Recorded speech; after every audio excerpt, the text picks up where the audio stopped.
Hello, everyone, and welcome to Rogue Machine's Around the Clock Virtual Edition. Thank you all so much for joining us. We've missed seeing you in the theater for the past year now, and we're so grateful that even though we can't see you in person, we can all get together live via Zoom and YouTube. So thanks all for joining us. A little bit of information about what it is that you are about to see. Around the Clock at Rogue Machine is usually done as a 24-hour play festival. We have many talented writers, actors, and directors in our theater company, as you know, and we give writers a prompt. They usually have about 12 hours to write a short play. Then directors and actors come to the theater. They get about 12 hours to rehearse those short plays, and curtain goes up, ready or not. In this virtual format, we stretch it out a teeny bit more. So we give our writers a few days. In this case, our writers were given a prompt on Valentine's Day. And then our directors and our actors got those prompts a few days later. And now tonight you're going to see the fruits of their labor. And we're so excited. But it is ready or not, no matter how much time we've given them. That's true. It is ready or not. This time around, our prompt, as we gave our writers on Valentine's Day, was At First Sight. These are not Valentine's plays that you're going to see, but that is our prompt. All plays tonight are titled At First Sight. This is an At First Sight evening, and we are so grateful that you have joined us from all time zones. So we've got the Mountain Time here, we've got Eastern Time here, we've got Pacific Time here. This is our homeschooling laboratory. So welcome, thanks for joining us. And away we go. All right, let's start it off. The first play we're gonna enjoy, like it or not, is At First Sight by Vince Melocchi, directed by Dennis Redfield, featuring Kathryn, Kelley, and Ron Bottitta. So without further ado, please enjoy At First Sight.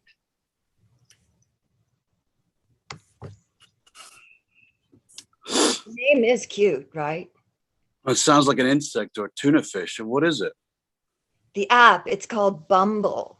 Hmm. The concept is empowering the woman. So we choose who we date and eliminate potential creeps. It's a no creep zone. Okay, right. You don't want to hear about this. No, it's sorry. Bless you. No.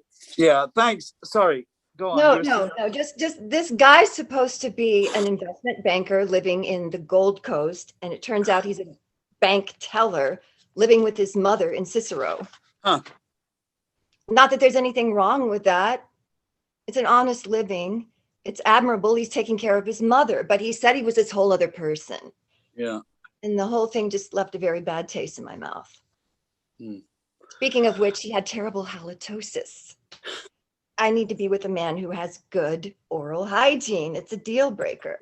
Yeah, well, I mean, the whole, the gum disease thing is a trigger for heart problems. Oh, that's right. Your ex is a dentist. Hygienist. Well, she taught me the importance of good oral hygiene. Well, there you go. Without good oral hygiene, I couldn't do my best Burt Lancaster. I better be getting home. Alicia will think I've got a girlfriend. Field of Dreams, your favorite. How did you know that? Well, it's listed on your Facebook profile. Right. You know, some of my coworkers complain about the evils of social media, but without Facebook? Yeah, I mean, we wouldn't have reconnected. Exactly. Well, luckily they have, filters, narrows it down. There are lots of women with your same name. It took me a while, but, well. So how long have you been stalking me? Huh? No. No. Well. No. No, I'm kidding. I'm glad you found me.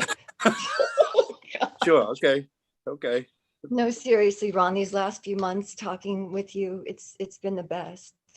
Yeah, me too.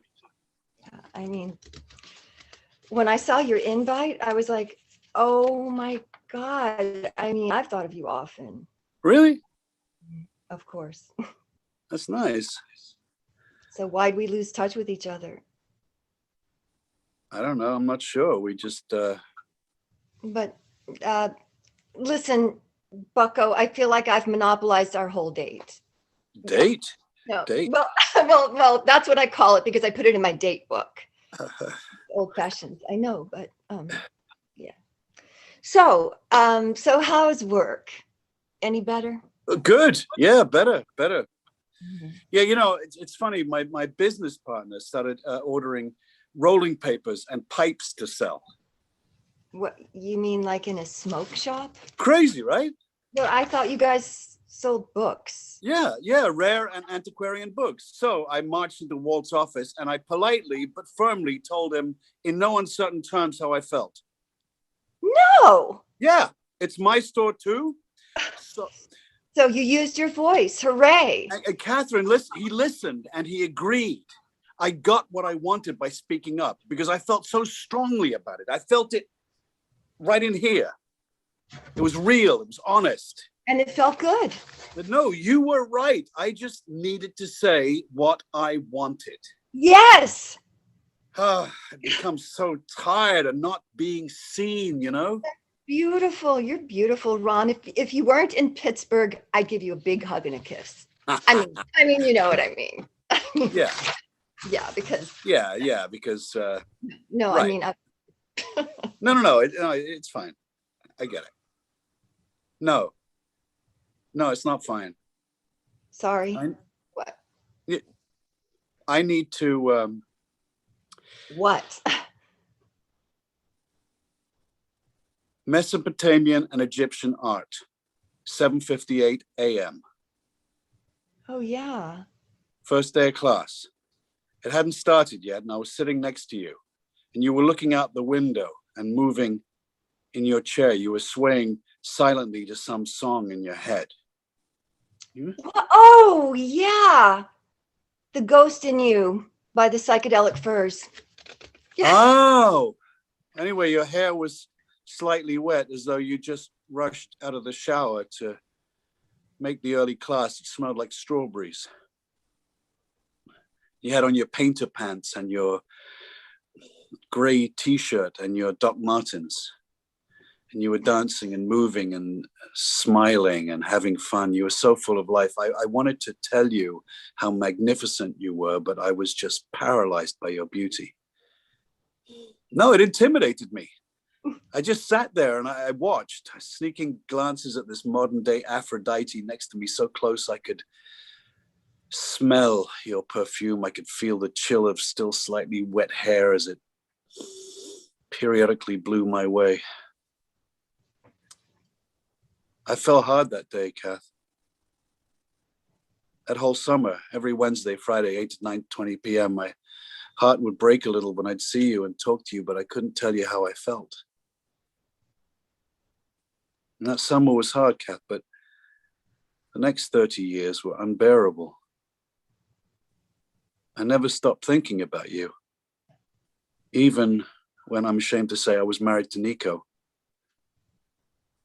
And after she left, I took a little pause and then I looked you up on Facebook and you were happily married. Well, until you weren't. I didn't stalk you, honest. I check with you maybe once a year just to make sure you were happy because I always wanted you to be happy. But then a couple of years ago, your status changed to single. Yeah, because my husband passed. Yeah, I'm sorry. Well, thank you. So I reached out and I found you. I would have before, but I didn't want you to feel weird or it affect your marriage. But here I am today, and I say this risking our friendship, risking ruining our friendship and the memories of that summer. But I hope you don't hate me for telling you this. But if you do hate me for loving you too much, I can live without you loving me, but I cannot live with you not knowing I love you.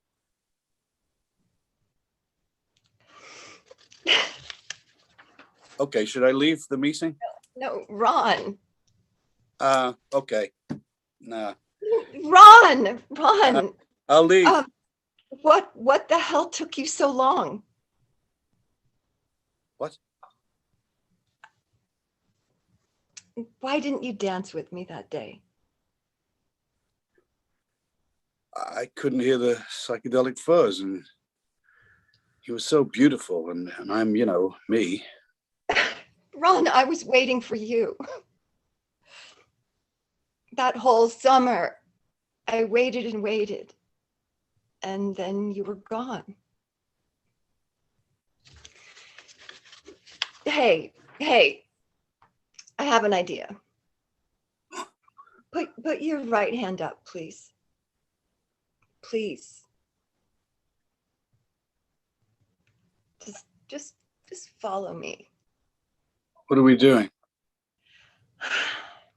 We're dancing. So listen. Can you hear the furs? Just listen. Just really listen. Do you hear?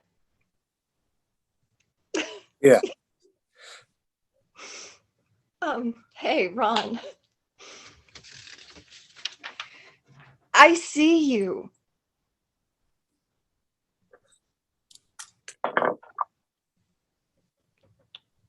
So you love me? At first sight. Well, I love you too.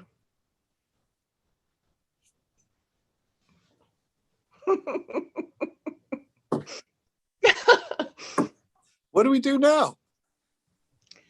How soon can you be here?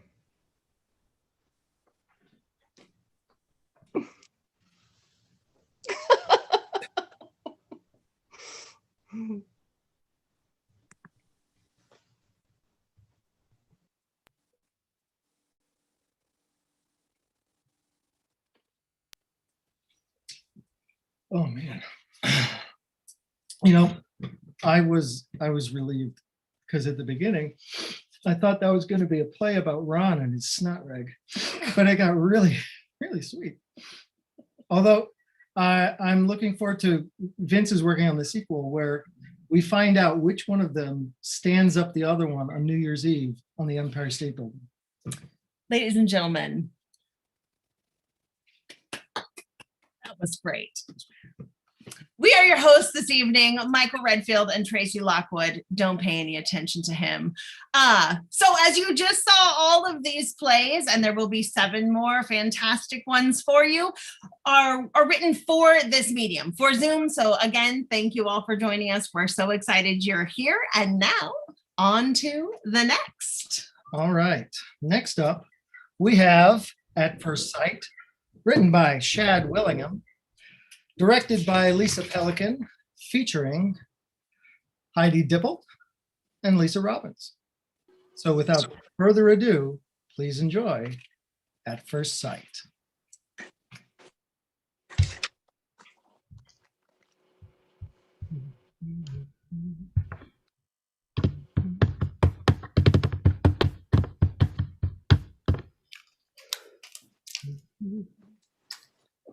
Hi there. Can you hear me? Yeah, I sure can. Okay, good. And you? And me what? Can you hear me? Yes. Great. Right. Well, thank you for taking the time to speak with us today.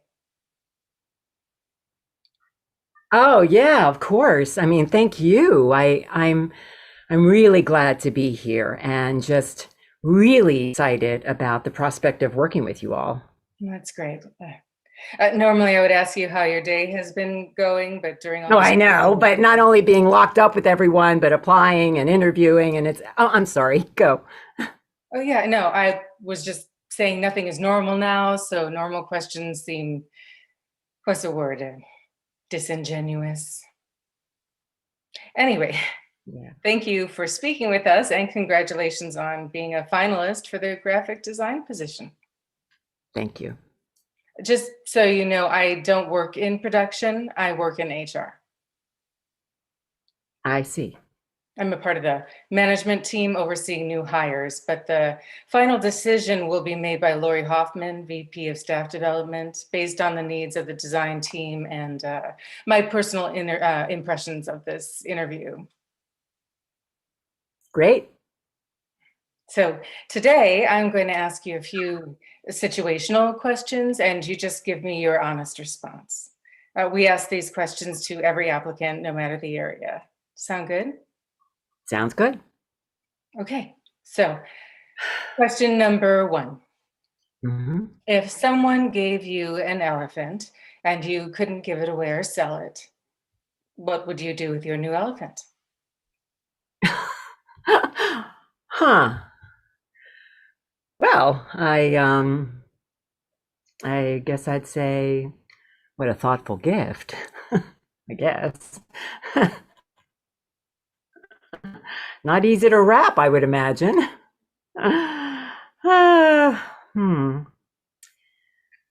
Well, I guess I would buy that elephant a first-class ticket to one of those nice spas, get it in shape, and then, I don't know, off to college, I suppose. Cindy, you graduated college when?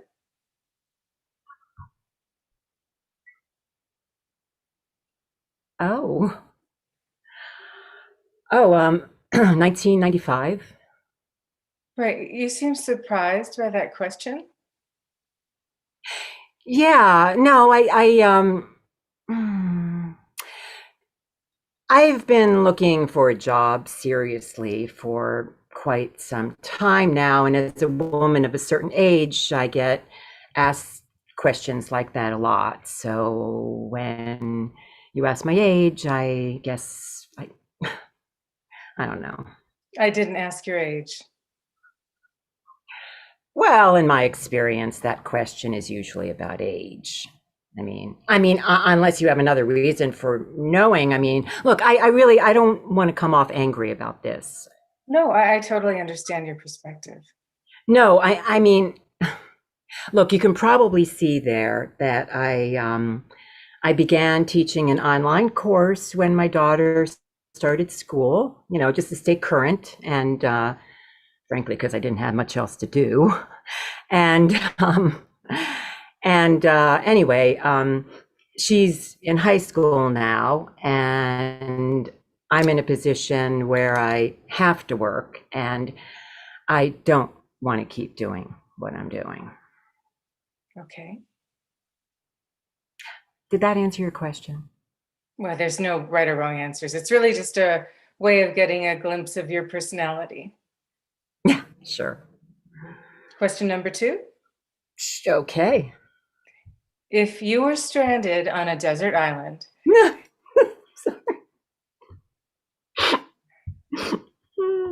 if you were stranded on a desert island and all your basic needs were met, what 2 things would you bring along?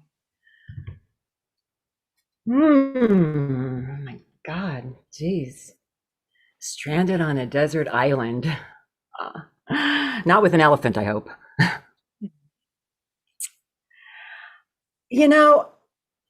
I always think of Tom Hanks when I think about someone lost at sea. Not because of that movie with the melon, what was it? Castaway, but I like that movie, but my favorite movie is Joe versus the Volcano. It's with him and Meg Ryan. I don't know if I know it. Okay. Well, it is, without making it sound too wild, it's about this guy who thinks that he's going to die. And he is persuaded to go across the sea to and sacrifice himself to a volcano in order to save a village. And along the way, he meets 3 women, all played by Meg Ryan. Yeah, I don't know. It was really important to me when it first came out, and it changed me. Changed you? How? Well, I mean, it's about, you know, don't take your life for granted and realize that each day that we have here on this planet is a gift and we should be grateful for every single second.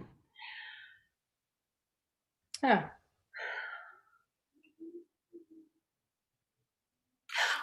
So yeah, and to answer your question, I guess I would take my music, the complete works of Patsy Cline, and and I suppose a flare gun or a really big bright flag. Okay, question number 3. You're in high school and someone starts a rumor about you saying that you had sex with 3 members of the baseball team in a friend's basement. Excuse me. I'm sorry. Do you really not know who I am? I'm sitting here listening to you and I'm thinking, does she even know who she's talking to right now? Do you know my name? It was in the email I sent. Did you see my name? Yeah, you're Margot Evans Fiegler, right? And you're in HR. And the name Margot Evans doesn't. You are Wendy Daniels, who went to Casa Grande High School? Yeah. Did you go to Casa? Yeah. Oh, wow, that's amazing. Yeah, it's amazing. And I'm saying we knew each other. We did? You know, I have a pretty good memory, but I don't remember you. Margot Evans. And you remember me. I knew at first sight it was you. Wow. Small world, right? Oh, I see. Were we, did something happen between us? Yeah. You did something to me that I can't believe this. I mean, it's like every victim's dream to get to confront their worst enemy. In addition to that, I happen to be in a... I'm your worst enemy? I mean, how is that even possible? I don't even know who you are. When I said we knew each other, I didn't mean we were friends. I meant that in the brief time I came into contact with you, you caused me more trauma and hurt than at any other single time in my life. Oh, you're the girl who... The basement girl. Oh, yeah, you were... Right. I heard you committed suicide. Well, that is not surprising.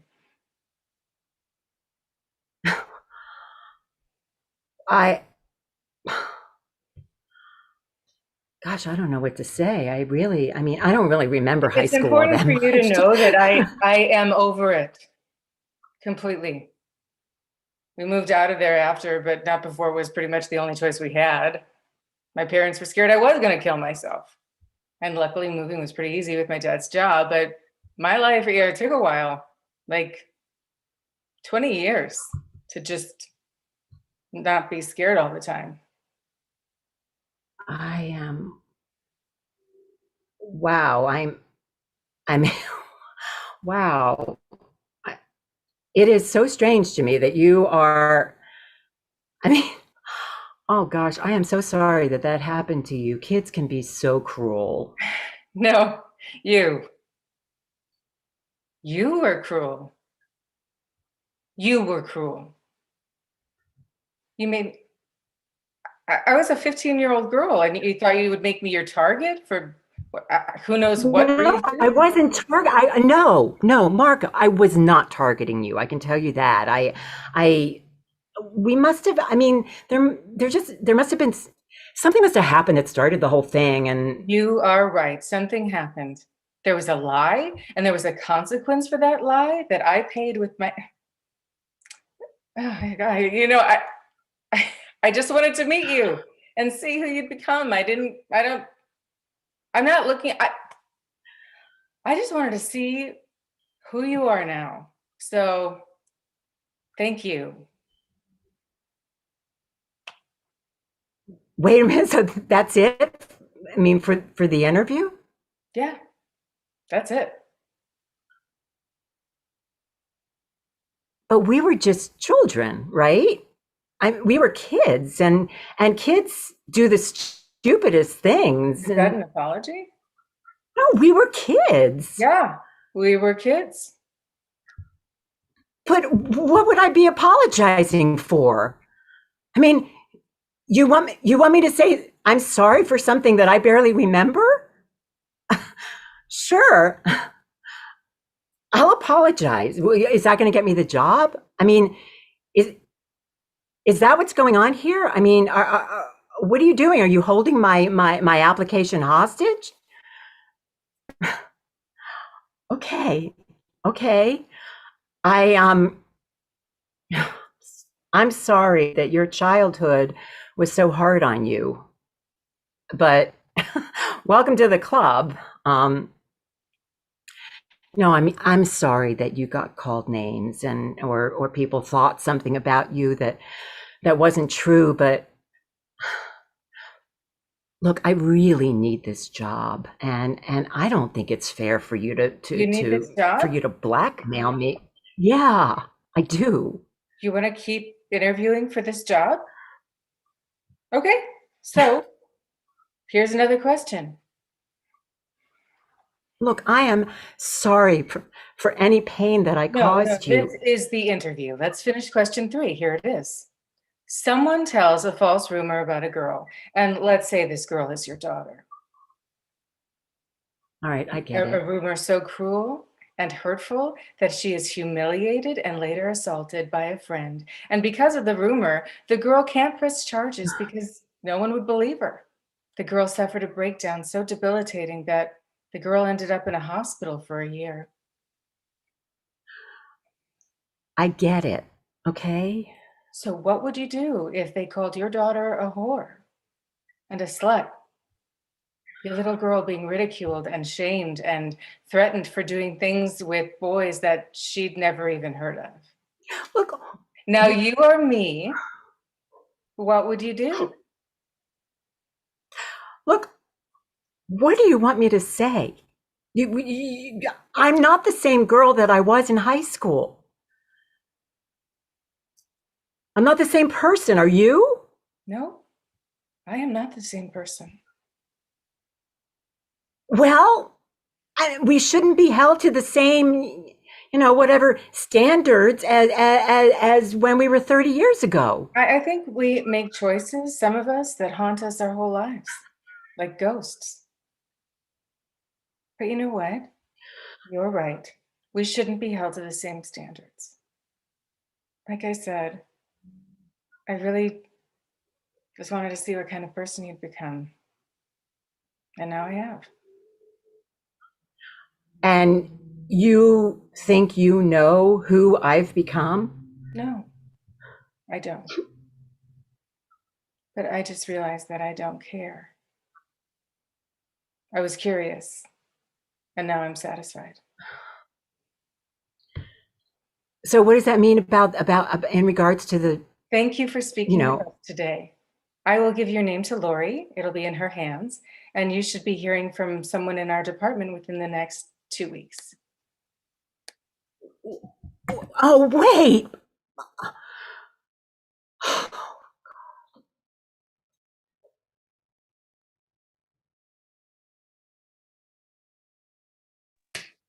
Whoa.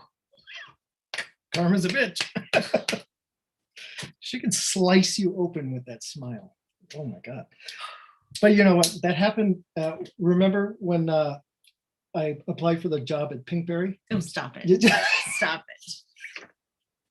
Okay. The next play. At First Sight, written by Michelle Hanzelova. Directed by... Oh, I'm supposed to be doing that? Michael Redfield. They'll let anybody in. Starring Hersha Parady, Renae Geerlings, and Melina Bielefeld. So without further ado, please enjoy At First Sight.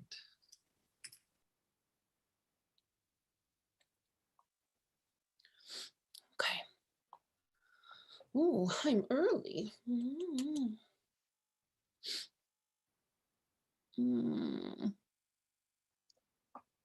Good. Good. Hi. Hey, you're muted.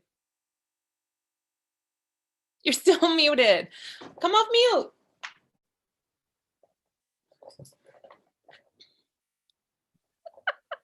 I'm sorry. Yeah. Another year to get that right. That's fine. How are you? Hi. Hi. So it's good to see you. Yeah, you too. You look pretty. Oh, thank you. You look like you got a preteen at home. Yeah. Yeah, today Lauren woke up at 3:30 in the morning to flip all the electrical breakers just so she doesn't have to do online school. She even photoshopped a shutoff notice from the electric company. Took me all day with customer service to realize it was a setup. Wow. I do not remember us being like that. That's some straight up Wednesday Addams shit. Right? I mean, it's like she's a different species. Cats, dogs. I mean, this new generation, really weird. Yeah. I'm good with my little muffin. She might piss on the floor, but at least I know she's never scheming. Well, cheers to that. Yeah. So why did you want to talk before the call with Mom? Oh, right. Okay. So you know how I'm putting together this family storybook? Oh, yikes. Okay, I promise I'm going to fill out those forms. It's just homeschooling. Yeah, no, that's fine. That's fine. Okay. Get this. I found this article from 1970 about a Vietnam War protest fire at Washington University in St. Louis. You know, the one that Mom and Dad met at?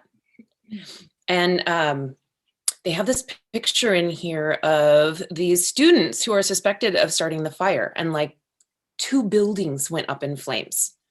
So I know this is going to sound weird, but I swear one of these students looks just like Dad. And it was the year he was a freshman. Oh my God, boy, howdy. Well, what are you saying? The dad set some buildings on fire in college 50 years ago? Well, that's a great thing to bring up on family Zoom night, sis. No. I just think it's kind of weird. You would think he would have mentioned if he was ever wrongfully accused of arson. Send me the picture. I want to see. Yeah. Okay. I'm going to send it to you right now. It's in your text. There. Oh my God. Did you get it? That is totally Dad. I know. Oh, should I ask Mom about it? You know how much she hates to talk about him now that he's gone. Before you do that, let me check something. I will be right back. Okay. Okay. It's weird. It's weird. My dad's burned down a building. Hi. Hi, Mom. Hi. Mom, you're early. Hear me? I can hear you. Can you hear me? Can you see me? I cannot see you. Oh. Can you try? Wait a minute. I got it, darling. Yeah, you're Hi, early. Elizabeth. Hi, Hi, how are you? You got stuff in front of your camera again, Mom. I'm okay. I think I'm okay now. You can hear me, right? Yeah, no, I can hear you. You're just early. But you can't hear me. I'm saying you're early. Are you saying that you can barely hear me? No, I'm saying that you're early. Hi, Mom. Oh, how are you? I'm fine. I'm fine. You don't need to shout. I'm good. Good. How are you? How you been doing? Oh, really good. Mark visited me yesterday, and We had a long walk on the beach and a dinner too. You know now that you can order a complete restaurant setup, and it's very safe. All you have to do is tell them where you want to eat, on the beach behind the house, and you let them in, and they bring in the tables and they bring in the fine china plates, and I mean the whole setup. And they have waiters too. Mark had a steak and I had seafood again. I mean, it just feels right to eat lobster by the ocean. Well, that definitely keeps the ocean lobsters in check. Yeah. You, Mark, you've been spending a lot of time together, yeah? Oh, don't you use that tone with me. Mark is a gentleman, and I'm a lonely widow. Get with the times. Well, I just don't want him to take advantage of you. Why? Do you think Mark's a gold digger? That's not very nice, Elizabeth. You know he has a house in Tuscany. And you have 2 on the French Riviera. Just be careful. I know you're a sensitive soul, Mom. No, you're sweet, baby. Well, what's new with you? I am calling because I want to get this family storybook finished because the Groupon expires in a week and you are refusing to send me your answers. Oh, God, I just don't understand it. Let me get this fixed. I don't understand why you are so obsessed with that thing. I mean, why are you obsessed with the past? It's so boring. You've got to live in the moment. You worry too much. I just think it's a good thing to do, Mom. It connects the family and it'll be something for Lauren to remember us by. Okay, fine. But I'm telling you, there really isn't anything to say. I'm sure there's stuff. What? There's nothing to say about the past. Where's Maria? Oh, she's right there. Can't you see her? Nope. She's Maria, there. where are you? Hi. Hey, Mom. Oh, hi. Oh, there you are. Hi, darling. It's so good to see your face. and that chin, it looks like Lauren is selling Girl Scout cookies again. Well, thank you for pointing that out, Mom. You look great, as usual. Well, now, who is going to tell you the truth except me? I mean, that's what a good mother does. Oh, listen, did you get the MacBook that I sent Lauren for her homeschooling? Yeah, thanks. Okay. Okay, guys. So the one remaining prompt in the relationship section, and I'm going to take notes, is how did your mother meet your father? Oh, God. I mean, honey, it was so long ago. We met at college. He used to walk me to my classes, and, it was love at first sight. We got married. We had you two. We led a wonderful life. The end. Okay, but I have like 6 pages here, so I need a little something more detailed, Mom. Please, come on. Darling, I mean, it was so long ago. I hardly remember any of it. The only thing that I remember is, well, the wonderful feeling of being in love with your father. You know how it hurts me to talk about him. Mom, the accident happened 10 years ago. I know you miss him, but maybe if you talk about him, it'll bring him back a little bit, No, I don't think so. I'm an old woman. My memory isn't what it used to be.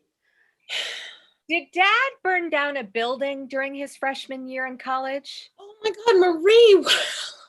Well, I can't keep a secret. What? Why did you ask that question? That's ridiculous. Liz, tell her. Okay, fine. I found a photo in an old article about the fire at Washington University in 1970, and one of the suspects looks a little like Dad. It is Dad. Oh, all right. Yes, it is. I'd hoped that you would never find out. I mean, he was so young, and he wanted to do the right thing. And so he and his best friends burnt down the building.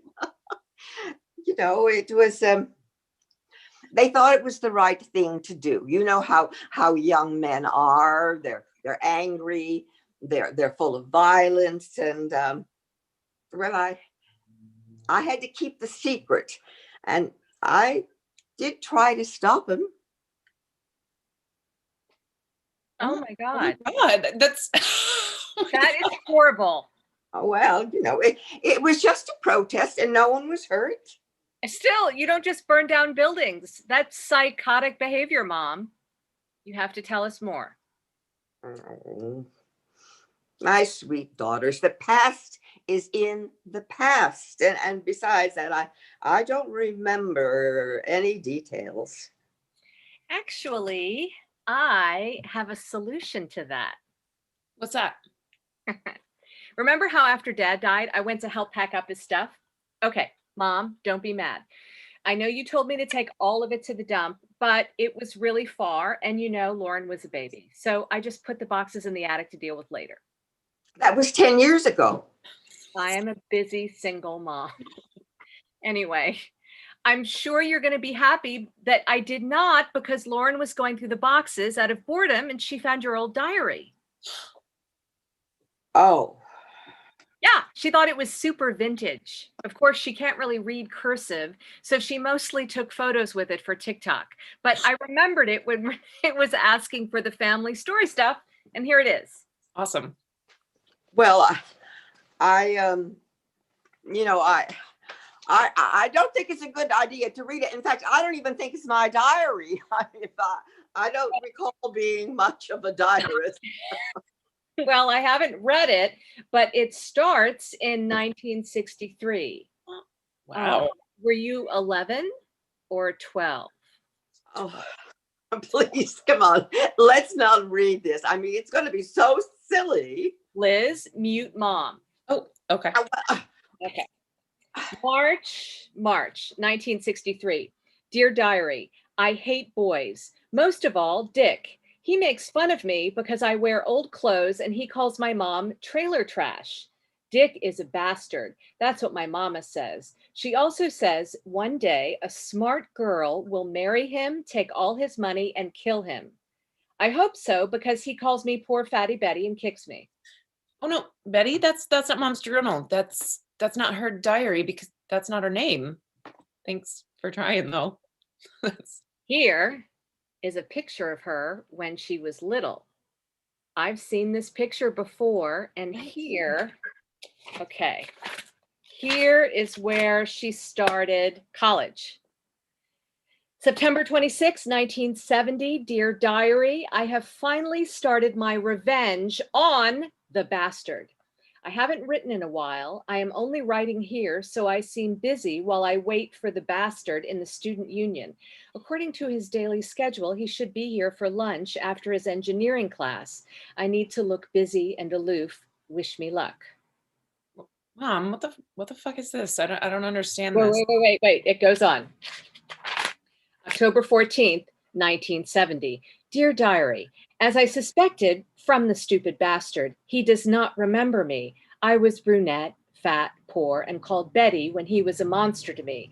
Now I call myself Hersha, an attractive, tall, blonde lady. I met him in the cafe, as I planned. He is as dull as he was 10 years ago. He thinks I am studying English literature. It is easy to let him believe I go to college and have money. I just make sure to carry some old books with me and cross his path on campus on a regular basis. Today, he asked me to lunch. I will decline. He must see me as unreachable. You Mom, changed your what- name? You changed your name to Stalk Dad? I'm so confused. No, oh, fuck it. Yes, it's true. It was a different time then, and it was hard to be young and poor. And your father, well, he came up living with money, and he had absolutely no idea what it was like to be me. And my mother was right. Some silly girl was going to marry him for his money. I mean, it might as well be me. Why not? Well, you didn't even like him. I mean, you keep calling him the bastard. What the actual fuck? Who are you? Betty? Okay, look. I am not sorry for what I had to do. Your father was as dumb as a bag of rocks. And he was damn lucky that he got to marry me. If I hadn't been the one that did all the finances, he would have completely lost his whole inheritance. If you ask me, I did him a favor. It says in the diary that you made Dad burn that building down. You took photographs of him doing it and used them to blackmail him when he wanted to leave you. He was a pussy. I just told him that if he were a man, that he'd stand up for what he believed in, all that Vietnam anti-war protest thing. I made him a better man.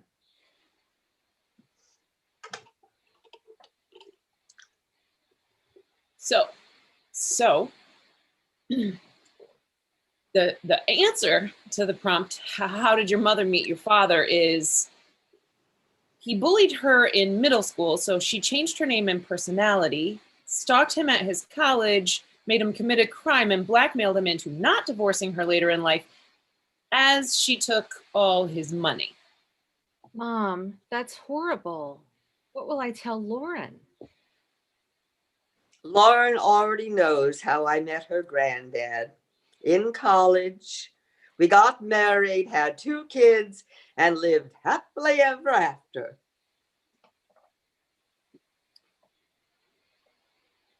Until his accident. That is correct. And if you want your daughter to be able to afford the college that Grandma is paying for, that is all she needs to know. Mom, did you know Dad was allergic to shellfish the night you went to dinner? The night he died? I am his wife. I knew everything about him. Now, I have to go. And Mark is picking me up, and we're going to see a movie. We're going to the drive-in. So,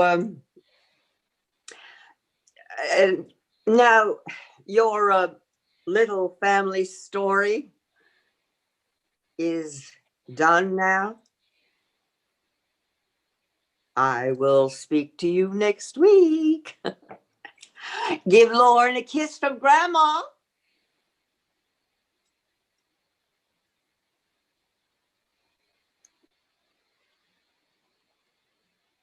So that happened. Yeah. I'm not really sure how to react. I mean, what do we do with all that? Do we go to the police now, or? Well, we do have her notebook. Yeah, but nobody would ever believe us. She could just say that it's not hers. Oh, hey, no, I'm talking to Liz. Yeah, here's the card. Make my half vegetarian. She says hi. Hi, Lauren. No, it's Grandma's journal. We were just talking. You did what? Wait, what? What? What?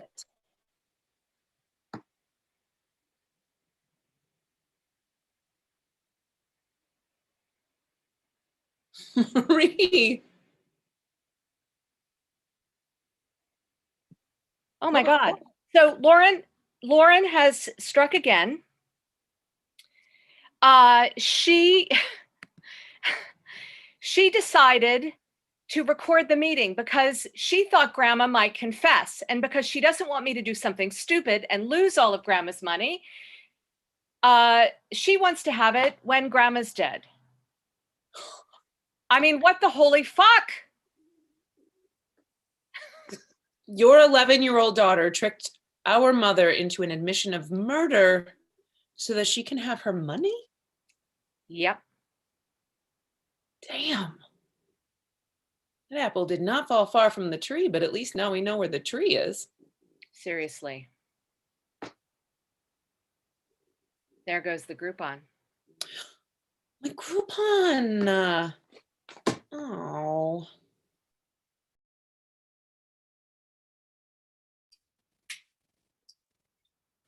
Oh man, you know what that really puts me in the mood for surf and turf. Does that sound good? Stop it. Here, Postmate it while I introduce the next. Here. All right, next up, we have At First Sight, written by Steve Stajich, directed by the Jen Sorenson, and starring Deidra Edwards and Ann Noble. So all together now. Without further ado, please enjoy At First Sight.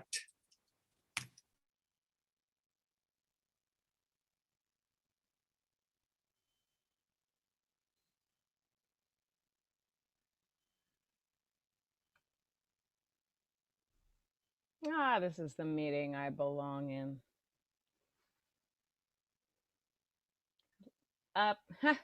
Please turn off your mute.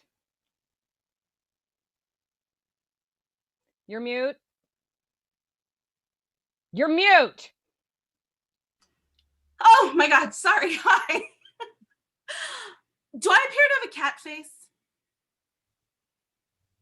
Oh, no, you look fine. Thank you for dressing for this. Of course. Are you wearing sweatpants? Would that count against me? Let's not worry about that right now.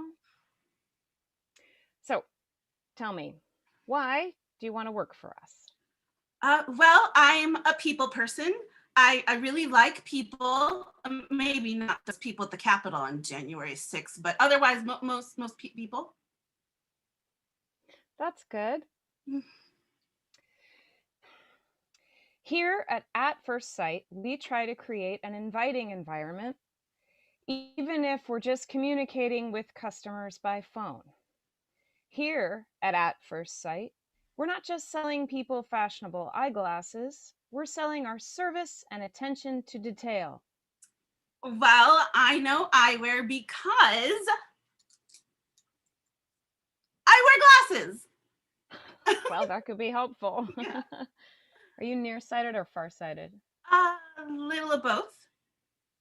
I don't think I've heard of that.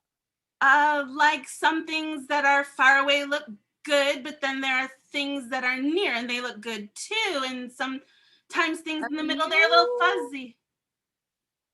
Are you wearing reading glasses?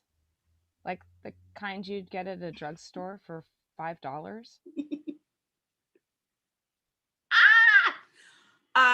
Well, let's just say they were affordable.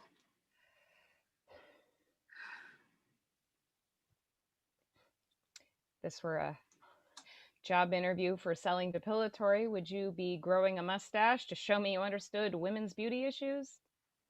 I'm not sure I understand the question, but I'm a go-getter and I will do what it takes, but in a people person way.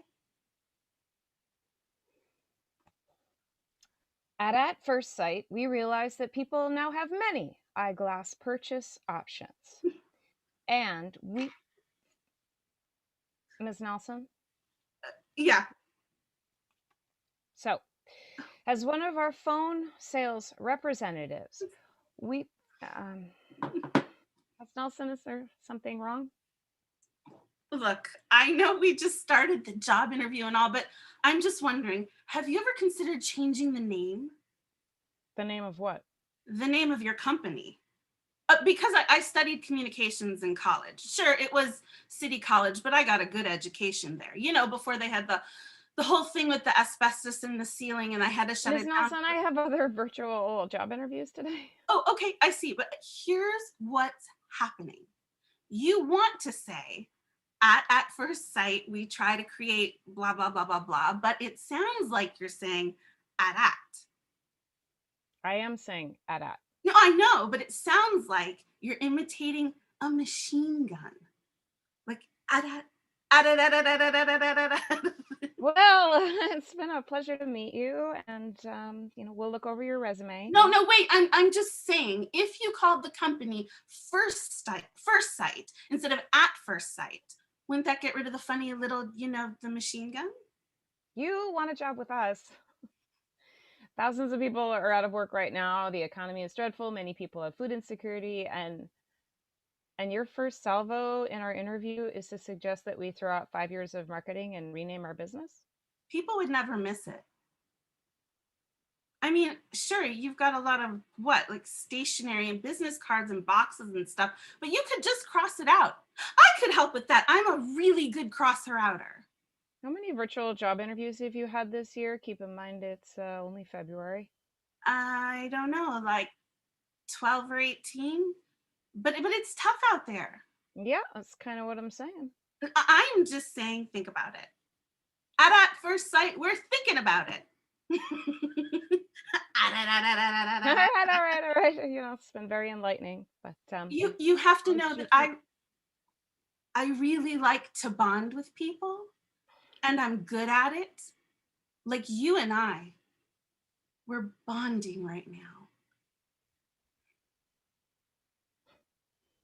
Well, it's mostly like about being pleasant on the phone. That's kind of the whole thing. Well, I'm very pleasant on the phone. You should just call me. Just call me right now. No. Oh, no. And I'm working in a busy room with dozens of other sales representatives. It's not at all like talking on the phone at home. So I'd have to go to an office? You'd work at our sales center here downtown. So at first sight, I would be at some building downtown? Yes. Socially distanced, of course, with all the precautions in place. Oh, I see. You thought you'd work from home? At first sight, we found that just doesn't work for us. So could I bring Wally? I'm sorry, what? Who's Wally? Your husband? He's my beagle. Your dog? You're hoping to bring your dog to a workplace? I have to, because he's blind. You want to have a blind beagle in a room full of people trying to sell eyeglasses on the phone? Well, I don't know if you've ever been blind, but I haven't. Sorry. If I'm not with him here, he just keeps bumping into things and hurting himself. It's really terrible to watch. It's not all that much fun to hear about it either. And lately, I think he might also be going deaf. He used to run into the kitchen anytime I turned on the electric can opener. Well, run and then bump into a chair and then run and bump into a table legs. Okay, I think that's a good place to wrap it up. So we have your information and we know how to get a hold of you. That's what I'm really good at, Claudia. Claudia Felden. Felden now, of course. It's really Miriam Wallace, isn't it? What? Oh. Okay, now you're babbling incoherently. Information. That's what I'm really good at. The kind you can get if you really push yourself and work on a computer. And I told you, I'm a go-getter. I find things. I can find anything. Well, this interview is dissolved into pure sewage. Where's the money, Miriam? I mean now. Safe in a bank? Maybe under your bed in an old suitcase. If you're asking me about salary, well, I have to tell you that this has been a very unprofessional interview, and I wouldn't worry about that. It was such a simple thing, so easy. A small town credit union, the armored truck delivered late that Friday afternoon because of the snowstorm, the worst blizzard in 13 years. You sent everybody else home and told them you would stay until the money was delivered and then lock up. You clearly have me mistaken with someone else. You knew they would open late on Saturday morning. Nobody would be able to drive to the credit union office. Even the police, when somebody figured out what happened, even they couldn't get through the snow as long as you made it to the train that night. You'd have plenty of time. You'd be too far away before they even started looking for you. Since it appears that you are going to continue this dialogue, maybe you'd explain from what hole in your head you're producing this fanciful tale you're driven to tell. Well, I could always do it. Ever since my first computer, which had like an amber screen and was beige and ugly, I could always just take the tiniest thread of something and unwind it. I guess I'm kind of a savant, Miriam. Okay, let's pretend, just for fun, that you somehow, that I can relate to these random details here, puking out. There's no way you could have found me by Googling or using your savant. Well, God is in the details, Miriam. Oh, plus I forgot to tell you, my mom worked at that credit union in Red Wing, Minnesota. And she remembered that you were diabetic in need of insulin. I come from Chicago. No, you went to Chicago to hide at your sister's. When the heat died down, you changed your name and moved to Los Angeles, where everybody changes their name. And it's so big, nobody would ever find you unless they somehow figured out how to follow your insulin purchases. Again, I'm kind of a savant, and I'm a go-getter.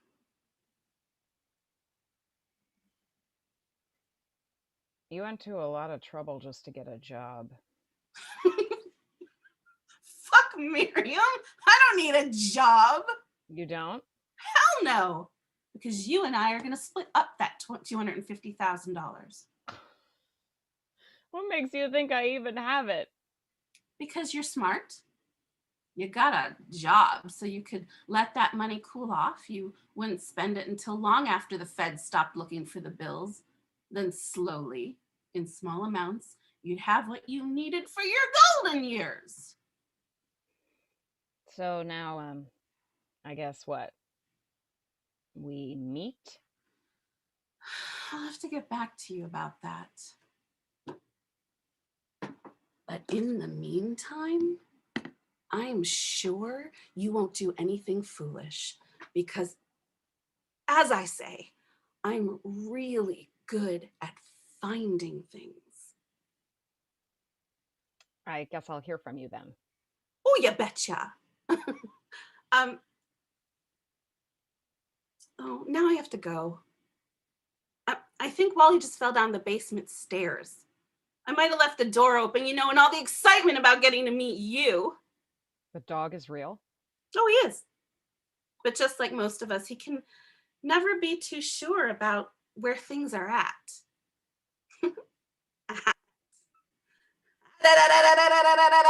Okay, we're done now.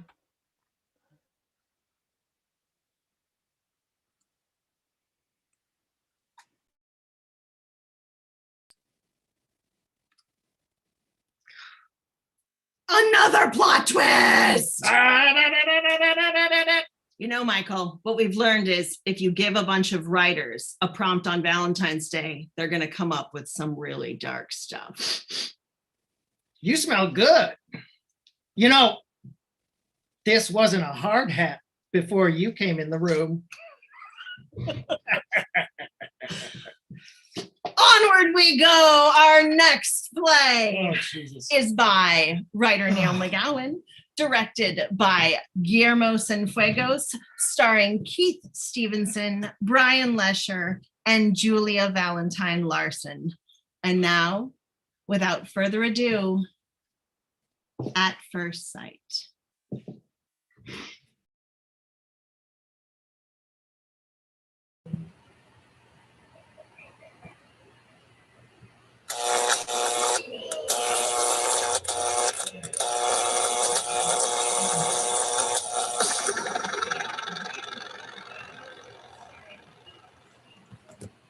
Ben.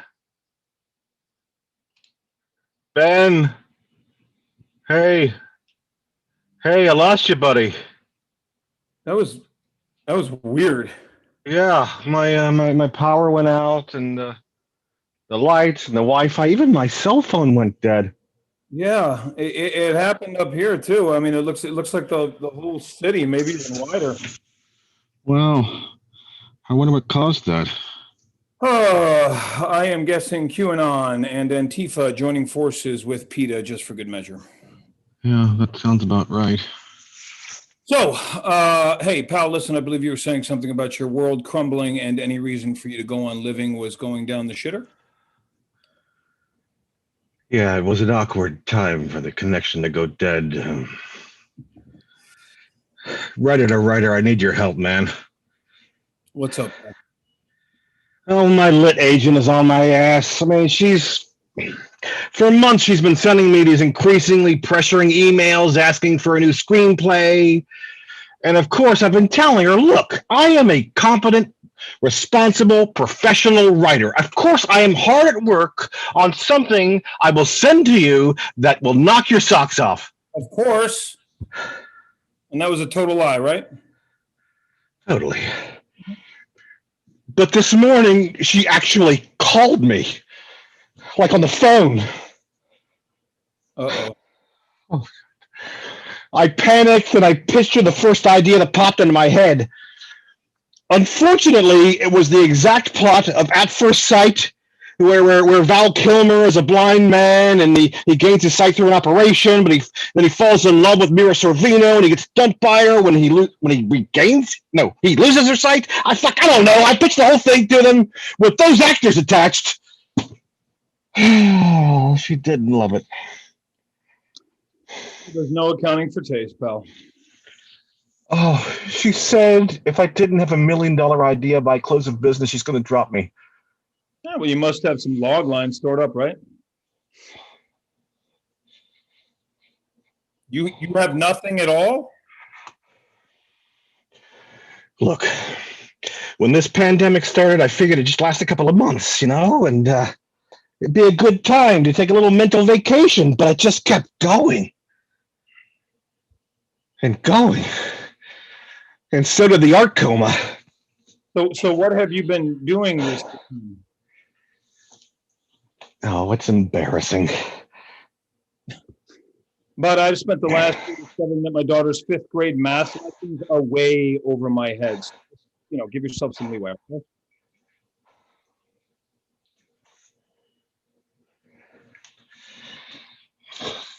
I'm addicted to a video game. Okay, that's not good, but it's not unheard of.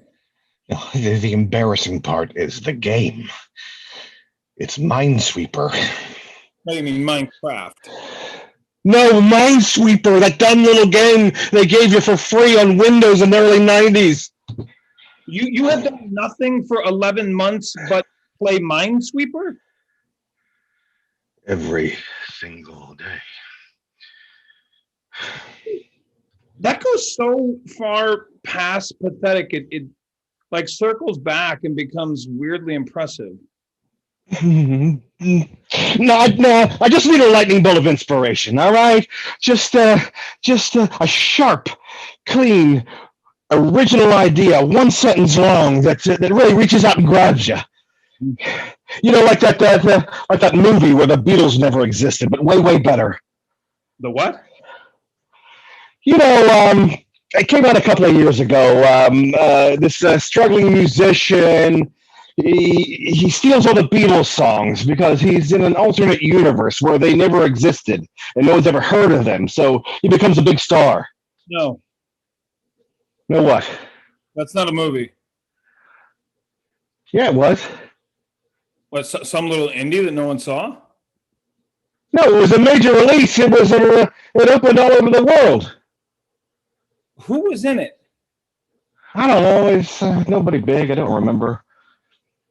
Okay, let me get this straight. A major studio picture with no big stars about the most important band in history disappearing off the face of the earth is a movie that you think exists. Yes. What's it called? I don't remember. Buddy, I think this is a dream. Okay, a bad one. No. It's not the worst idea. It's actually kind of clever. How was it? Well, I didn't actually see it. Because no one did, because it doesn't exist, Gaby. You're right. I just Googled Beebles disappear movie, and nothing came up. Even when it somehow figured out what I was trying to type. I am worried about you. But it did. I mean, it's weird. It's like suddenly it just vanished from existence. Like I entered an alternate reality. That is for sure. Don't you see what this means? If suddenly, somehow it doesn't exist through some weird twist of fate, I could be the one to write it. You didn't even see it. No, but I saw the trailer and I think I read a review. I mean, I could just fill in the blanks, and make it a better movie than Sure. it was before. Yeah, no. Yeah, sure. Maybe you can make it appeal to a younger audience. You can just swap out the Beatles for Imagine Dragons. Sorry to interrupt, Gabe. Oh, hey, Amber. Hey, Ben, you remember my assistant, Amber? Hi, Amber. Are you guys okay? Yeah, are you? Yeah, I just want to let you know that that weird global blackout knocked out the server in your office and deleted a lot of your files. But I have your Minesweeper stats backed up on a flash drive. Thank God. Yeah, and I have your clothes from the dry cleaner, and he advised me once again that the sweatpants can be laundered normally. Well, I hope you advised him once again to take my money and shut the fuck up. Okay. Do you need anything else? No, that's okay. Oh, wait, Amber. You're young. You've heard of the Beatles, right? The band, the Bugs, or the Cars? Of course, I've heard of the Beatles. My grandma slept with one of them. You see? What? This could work. I really think my agent is going to flip over this idea. You say that your grandma banged a Beatle? Which one? I don't remember. Can you ask her? No, unfortunately. Oh, no. I'm sorry. She passed on? No, she lives in a weird farm commune in Sausalito with no phone service. She led a very colorful life. Okay, Amber, write this down. So the basic story is this struggling musician steals all the Beatles songs and becomes a big star. And I don't know much after that. Okay. You really can't remember? Just basic plot points. Not you, buddy. Amber, there were 4 Beatles. John, Paul, George, Ringo. I thought it started with an M. McCartney? Hey, all right. So the first question is, what makes him cross over to the parallel universe? So it was Paul. Paul doesn't sound right. Hey, focus. Why does he cross over? I don't know. He's a waiter and he spills a bowl of soup on Yoko Ono. Well, let's table that for now. All right. So what's the movie called? All right. It needs to be a Beatles reference. Like a song title. That's easy. Maxwell Silverhammer. Does Mickey sound right? No, there's no Beatle named Mickey. Whoa, wait! Mickey Dolenz! Oh, she fucked a monkey? Whoa, Mima was a freak, but she wasn't like a freak. All right. Yeah. So there needs to be like a love story subplot, No, right? see, the monkeys are a band, Amber. Oh. Like he wants. The only reason he wants to become this big rock star is to make this girl like him, right? Okay, so that is just trite and predictable to actually work. Oh. For some reason, it is really hard to imagine any of the monkeys being sexually active, except maybe Davy Jones. Naturally, okay. So after he's had like 20 number one hits, right? And he's conquered the world. She no longer likes him because he's become like a huge dick. All right.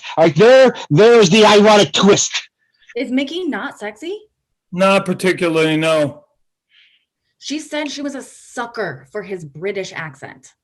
Wait, what? All right. So so then maybe after he makes his songs his own, he Americanizes the British references, right? So like Penny Lane becomes a song about some suburb of Cleveland. Is this monkey dude not a Brit? No, he's American. It's definitely not him. She was very specific about certain details, like too specific, especially for a bedtime story for a 5-year-old. All right. So like some of the early songs would need like a 21st century makeover. Like I Want to Hold Your Hand becomes how do you say it, Amber? I want to grab your wap. It's WAP. Maybe Mickey was a pet name? Wait a second. He is a British rock musician with a name that starts with M and maybe similar to Mickey. Amber, it is starting to sound like your grandma betted Mick Jagger. MJ! That could be it! She said his initials could stand for Miniature Johnson. It is not Mick Jagger. Okay, all right. I'm really starting to think this idea is gold. Am I crazy?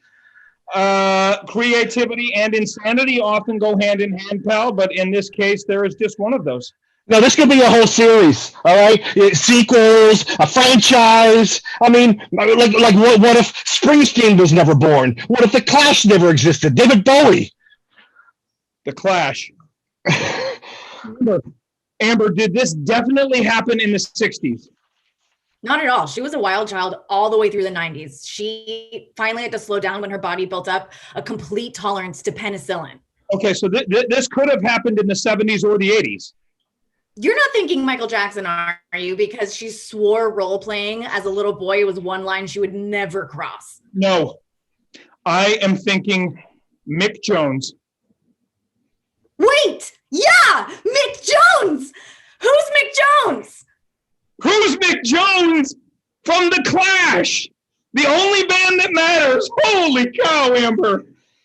And bam, I just fired off an email to my agent. She is gonna flip. I mean, yeah, I'm expecting a bidding war by this time tomorrow. Jones. Right, your grandmother slept with a member of The Clash. I mean, it would have been cooler if it had been Joe Strummer, but I mean, come on, Mick.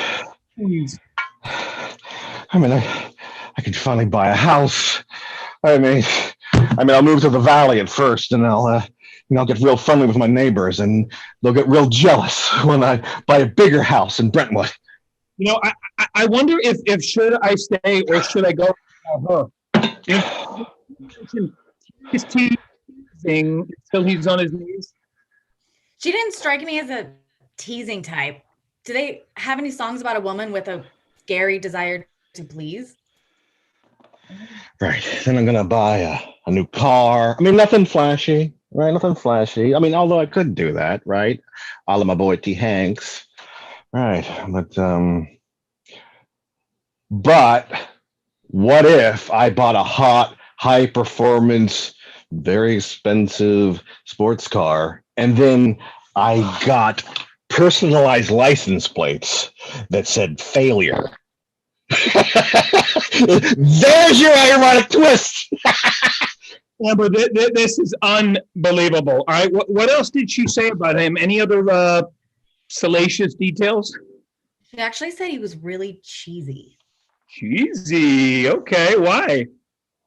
Well, she said the first time that they hooked up, like it was like going like fine, and then there was wine and like the lights were all low, and he was being all like smooth and sexy, and then like he leaned in to kiss her, and then right before he did, he whispered in her ear, "I want to know what love is. I want you to show me."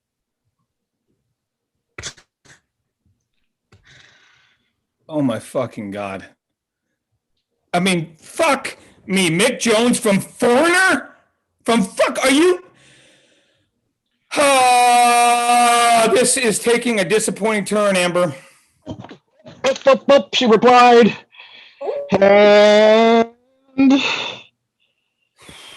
and she's dropping me because she hates it. She really hates it. Dropping me as a client, blah, blah, blah, blocking me from all social media, taking on an injunction against me to never write anything but poetry. This is probably a really bad time to remind you that you haven't paid me in 3 months. I'm sorry, pal. Look, it is a setback, okay? But you know how it is.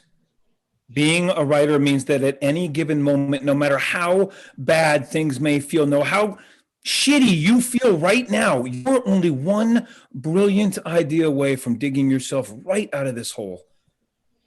He's right, boss. I wouldn't work for you unless I believed in you. Actually, I wouldn't really have to work at all if Grandma hadn't blown the entire family fortune on that weekend in Vegas she doesn't even remember. Thanks, guys. Hey, buddy, if nothing else, at least now you reside in a new plane of existence in which one less bad movie exists, even if you are not able to capitalize on it in any way. Oh, Ben, you're my wiser self. Thank you, buddy. You're my sage. You're my master Yoda. You're what? Yoda is from Star Wars. What's Star Wars?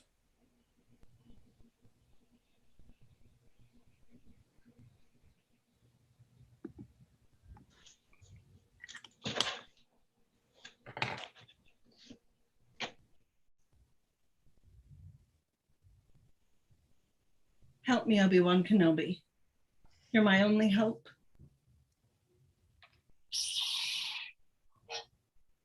I'm here for you, Keith. I'm here for you. Our next play is written by Megan Wright, directed by Elina de Santos, starring Michael Redfield, Penny Orloff, and Tucker Smallwood. And now, without further ado, At First Sight. Okay. Lips, the teeth, the tip of the tongue. Lips, the teeth, the tip of the tongue. The lips, the teeth. Oh, just breathe. Breathe, you can do it. Shad, you got it. You got it. You got it. Oh, here he is, letting him in. Letting him in. Hey! Welcome, Tab. Welcome to At First Sight on Zoom. Best thing about the pandemic is I can get all my meetings done with no pants, right? I have not worn shoes in 8 months. Way to see the silver linings, Tab. Although pants might be something you could consider for some of those meetings, especially if you plan on standing up. Well, touche, good point. Do not want to oversell. Sometimes you have to hide that light under a bushel. Am I right? You certainly are. Yeah. At first sight, the customer is always right, as my bubby used to say.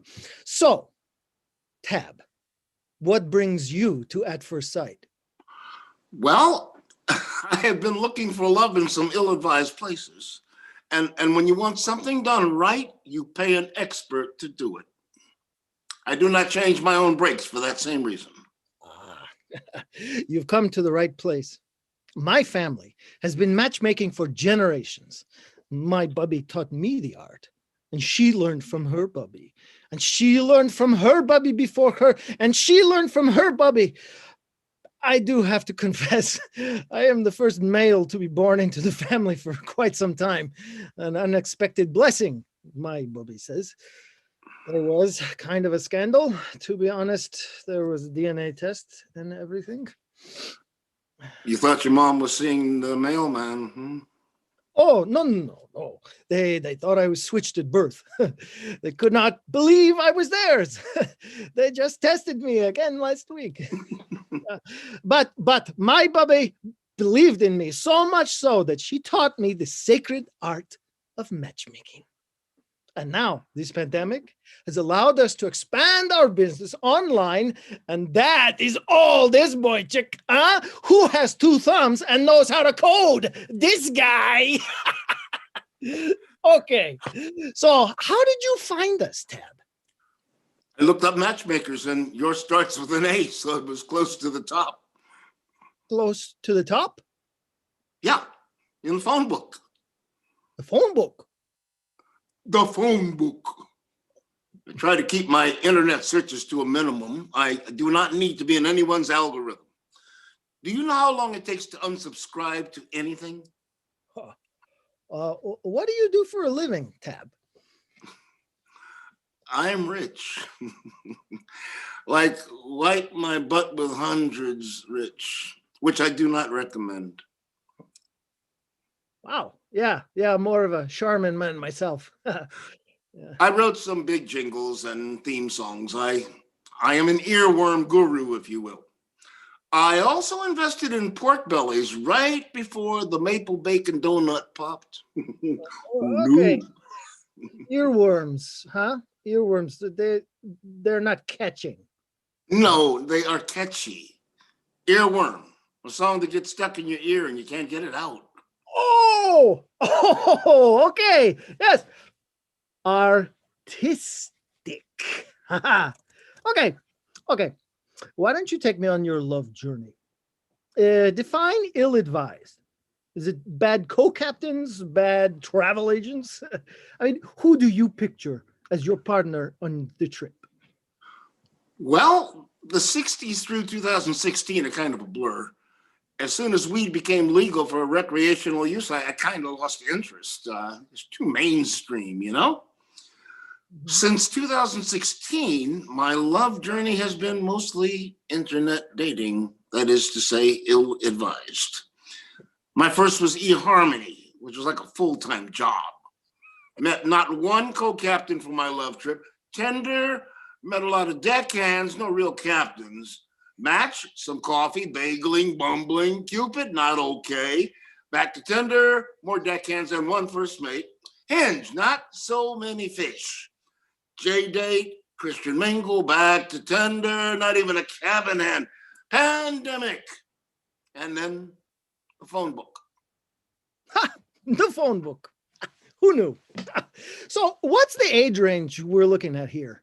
I mean, love knows no age. We have clients ranging from 18 to 90. So what's your sweet spot? What age is sexy grandma? That is my sweet spot. Old enough to have forgotten at least 3 decades, hopefully because they were so much fun. Okay. Sexy grandma. Sexy grandma. Okay. Is it under G for grandma or S for sexy? Or B for Bobby? No, wait. S, Safta. I just started this new cross-filing system. Aha. Okay. G for grandma, subcategory sexy. Okay. Tep, I have over 100 names of confirmed sexy grandmas and 75 more self-proclaimed sexy grandmas. So does she need to be an actual grandmother or just of a certain age? And do you want me to eliminate the self-proclaimed ladies? 100? Yes, definitely eliminate the self-proclaimed ladies. Actual previous childbearing is not a must, but since I do not have children, it might be a bonus. All right. Down to the 100. What's your highest level of education? PhD, master's, JD, MD, MBA, undergrad, high school, school of life, hard knocks, soft or medium knocks. I don't know. Masters in music, an MBA, and a variety of knocks. Ooh. Do you want your fellow love traveler to have a similar educational background? Oh, definitely some knocks. And the ability to write in sentences longer than 280 characters. Oh, okay. Yeah, that knocks us down to 67. What happened to the other 33? Oh, well, 16 of them are serial tweeters, and 17 of them, no knocks. Knock free, if you will. Okay. Do you practice any religion, and do you have a preference for your fellow passenger on this love train? I am a lapsed Buddhist, an occasional agnostic, a frequent meditator, and as non-judgmental as possible most of the time. My preference is she be the latter. Okay. Let me flip through a second and cross-reference. Okay. Oh, yeah. That non-judgmental thing is a killer. Yeah, we're down to 38. Judgmental is non-denominational, as is non-judgmental, but prevalent in both. Pets. I am allergic to cats. So dogs only, or fish? What about reptiles, small rodents? Whoa, dogs. Not fish, I guess. Rats. Okay. Dogs and fish only on the love expedition. Yeah, I knew this was gonna. Yeah, cats, man. Cats, ladies and their felines. Whee! So we're down to 5 ladies who are compatible and allergy-laden pet-free. Okay. Are you looking for a fellow artist? And how do you feel about camping? Never been camping. As far as art is concerned, it would be nice, but it's not a deal breaker. Okay, good. All right, never been camping. Art plus. Okay. Okay, this is perfect. We're down to 1 fellow love junior. You ready to meet Pippa? What? Now? I gotta get you 2 on your love cruise. No, love voyage. Look, this system, it has been successful for over 100 years, minus the Zoom. So come on, hop on so we can set sail. Let's start this love trek. Okay, I guess I'm ready to start trekking. That's what I like to hear. Let's make these traveling sexy grandma dreams come true. Okay, I'm just sending her an invite. Should I put on pants? Yeah, pants would be great. Yeah. I'll be right back. Okay. Great. Okay, here. Where are? Oh, here she is.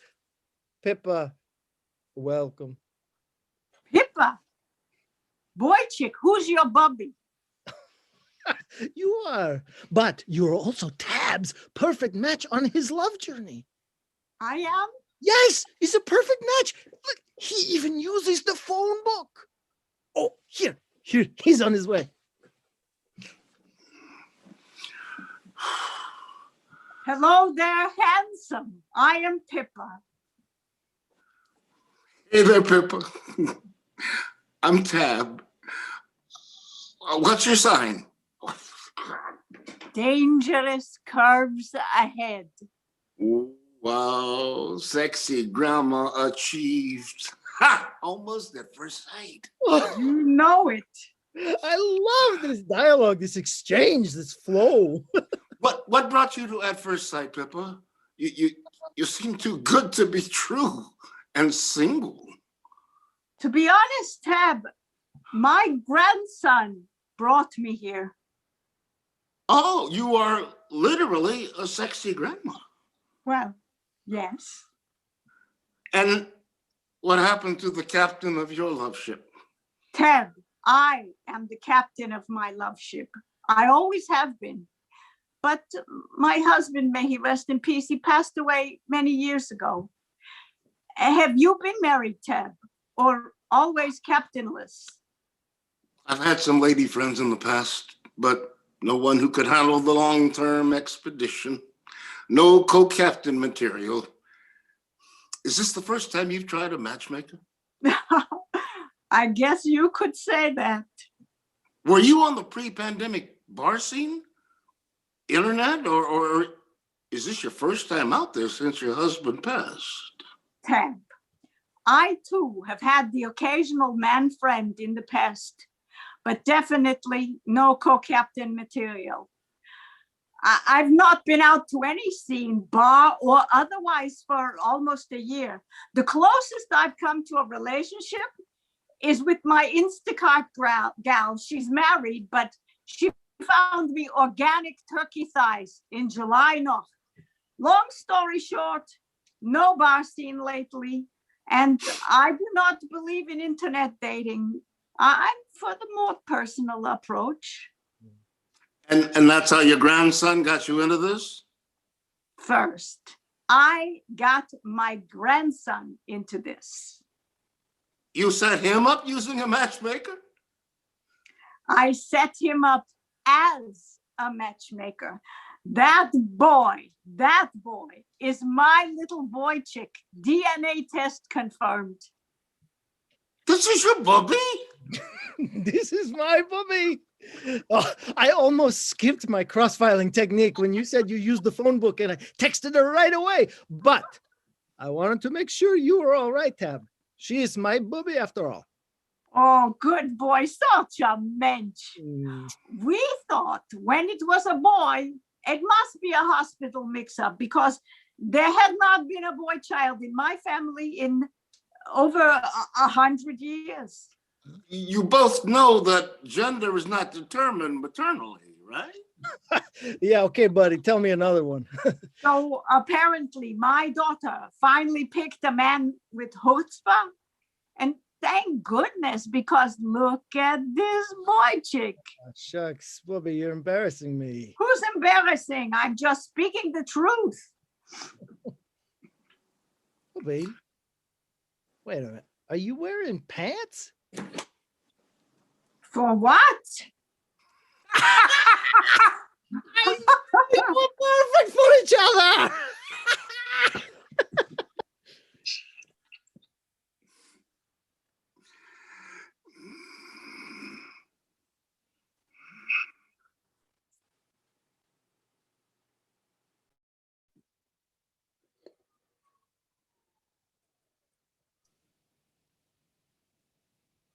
Well, that was a cute couple.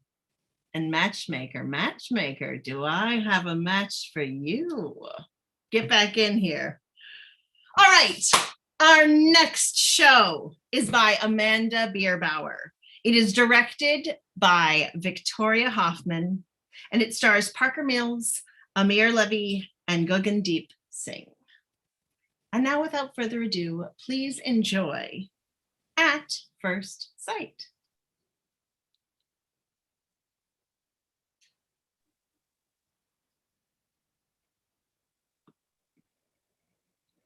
Hey, man. Thank you so much for doing this.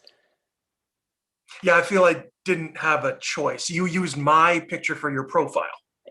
Sure, but you could have said, fuck you, buddy, and ruined my chance at happiness. Yeah, well, here I am.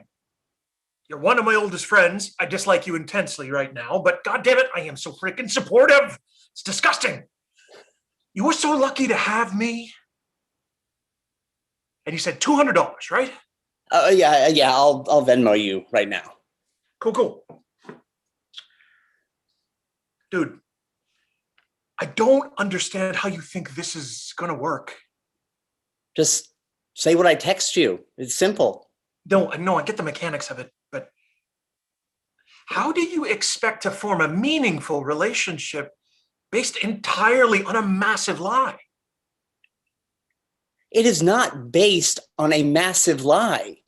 I already know we have great chemistry and so much in common. We've been messaging for weeks. There's just a small lie included. This lie is not small. What's going to happen once you meet in person? Well, I'll put that off until we're deeply in love and can laugh at my silly little fib. Oh, you're fucking crazy. Oh, they're in the waiting room. Gosh, woo. Do me proud, Gugs. Do not call me that. So, right. Your name is now Miller Parks. Got that? Well, no, I mean, that's not what I meant.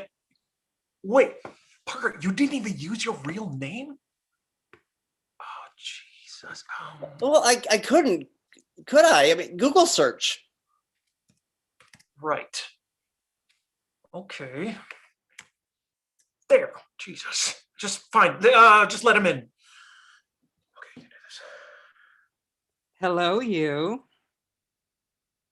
Hey. I can't believe we're finally doing this. Started to think this might be a catfishing scheme. But there you are, Miller Parks. Yes. In the electronic flesh. Dumbass. Sorry, what? Nothing. Nice boa. You look slashing. I meant smashing. Aw, thanks. So sweet. Love that shirt on you. Thanks.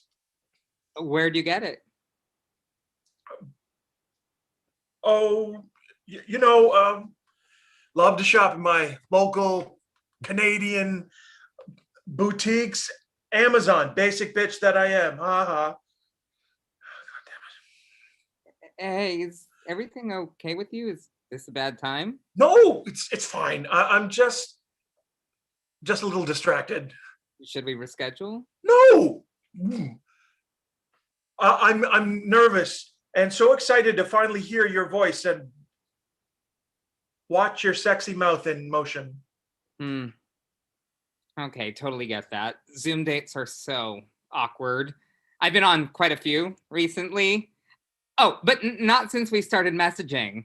I was actually so tired of Zoom dates, of having to look pretty and practice eye flirting with a fucking computer camera, yet never getting any physical closeness or even meaningful body language. Felt shallow, totally unfulfilling. That's when I remembered AOL Instant Messenger. That was deeper than fucking Zoom. Granted, I was a teenager then, and I was lonely and probably talking to a bunch of... Anyway, I joined our dating site and met you. And even without seeing you outside of your profile picture, our conversations instantly felt more real to me than any video chat with a stranger. I got to know you through your words rather than a computer-enhanced smile. And I really like you, Miller. So don't be nervous. It's me.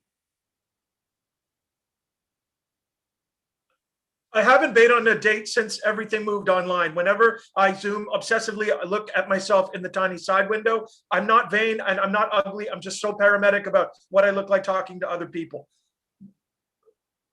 Paranoid. I think I meant paranoid.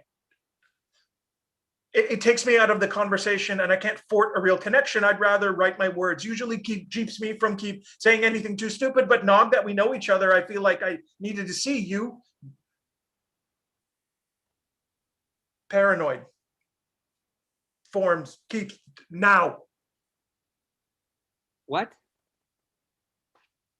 Pulse don't read as soon as you get BC typos, right? Fuck. Oh, okay, this is ridiculous. What's going on? I'm sorry. This is too much for me. I'm not cut out for this. Yeah, you mentioned. I gave you a whole TED talk about it. Guess that didn't. Wait. What? What? Chat includes one non-video participant? That's what Zoom says. Oh, yeah, it does. Yeah, doesn't it? What the fuck? Someone's spying on our shitty Zoom date? Maybe I accidentally logged in from my my phone too. Yeah, that's it. Stupid. Well, if that's the case, you're the host. Kick your other self out. Do it. I can't. It's a condition I have.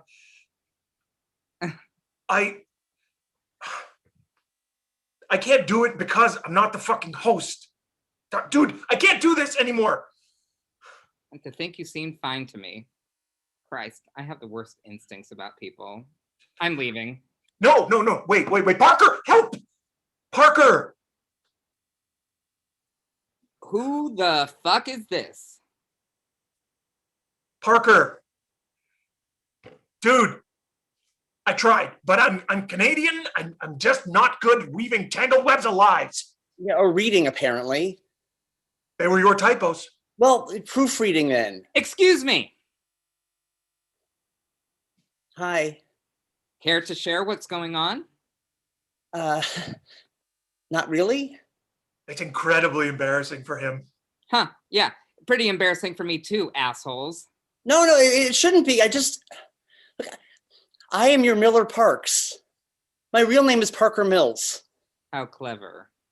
Amir, I have so loved chatting with you these past few weeks, and I really wanted to see you, but I didn't want to fuck it up. In your profile, you said you were seeking a tall, dark, handsome Canadian man. I'm only one of those things. I didn't know you were Canadian. Oh, fuck you, Guggen. So you catfished me? I mean, not exactly. More accurately, you Cyranoed me. Or reverse Cyranoed. I liked your personality, so you showed me the physical presence you thought I wanted. But you do want it. It's literally the first line of your profile. Did it ever occur to you that perhaps I was being funny? Well, how is tall, dark, handsome, and Canadian funny? Because it's a stupid cliche with Canadian tacked on. Instant humor. Well, now I'm offended. Amir, I know you weren't kidding. When I messaged you as Miller Parks with Guggen's, let's call it Guggenness. Dude, no. You wrote back almost immediately. I had a profile with my own name and picture on there for months, and you never wanted to talk to me. I don't remember getting anything from you. Yeah, I didn't send anything, but you never messaged me. Seriously? You think I have time to go man shopping on that site? They come to me. If you don't initiate, you don't exist. Wow, bold. So, to confirm, Parker, if that is your real name, you saw my profile, you wanted to talk to me, but you didn't think you were my type. So you were too afraid. You then created a whole new profile as someone you thought I would immediately like, using your friend's picture and a fake name. Your new look gave you the courage to contact me. And plus, he turned Canadian. And we started having great conversations. Yeah, I guess that's pretty much it. Great. Glad we cleared that up. My first question is, what did you think would happen after this ridiculous Zoom date stunt? Assuming it was a success rather than a raging shitstorm. Well, I guess I thought we would keep getting closer and closer, and one day I would confess to you and you'd still love me. And we would laugh about it. Wow. Just wow. I realize that sounds a little weird, but isn't it kind of romantic? If romantic and batshit are synonymous, absolutely. I tried to tell you, dude. And my second question, do you think I'm stupid? No, of course not. I always thought there was a danger of you seeing through the Zoom impersonation thing. Okay, sure. And I did. But before that. What? When you first messaged me, I took your profile picture of a tall, dark, handsome, and presumably Canadian man, and did a reverse image search. I assume you know what that is. Oh, I forgot about that. Yep. And lo, what did the internet find for me? That exact picture on Facebook, plus attached to an article in a Canadian magazine. I don't remember what it was about, but there it was. I started a community garden. Well done. And guess what? My new friend's name is definitely Gagandeep Singh, not Miller Parks. And from the article, I see that what he is telling me is not his life. You knew right away? Yep. So why did you talk to me? Honestly, because you were so desperately trying to please me that I thought it would be fun to engage and see where your ridiculous scheme took us. I swear the words were all my own. What I really thought and felt. Everything between us was real, barring the physical and the Canadian. You fell for the real me. So fun that you think that. What? Maybe you were being vulnerable, emotionally available, whatever hippie shit, but... Dude. Parker, I think you got reverse catfished. Something like that. One tangled web deserves another, Well, it's been fun, for me at least.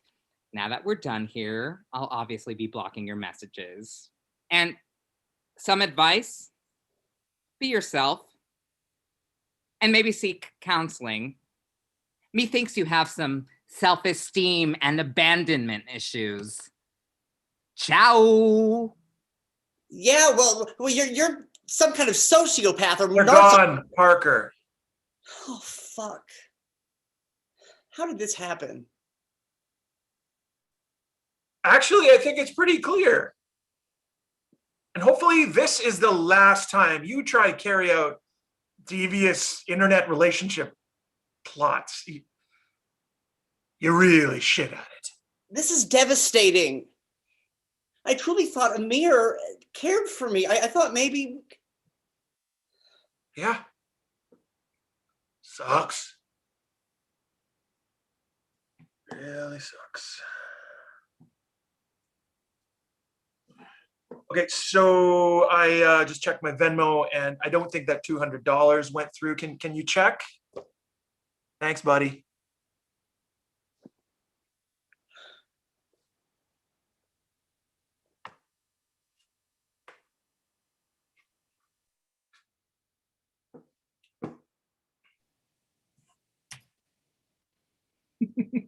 You know, it always works, the Canadian thing.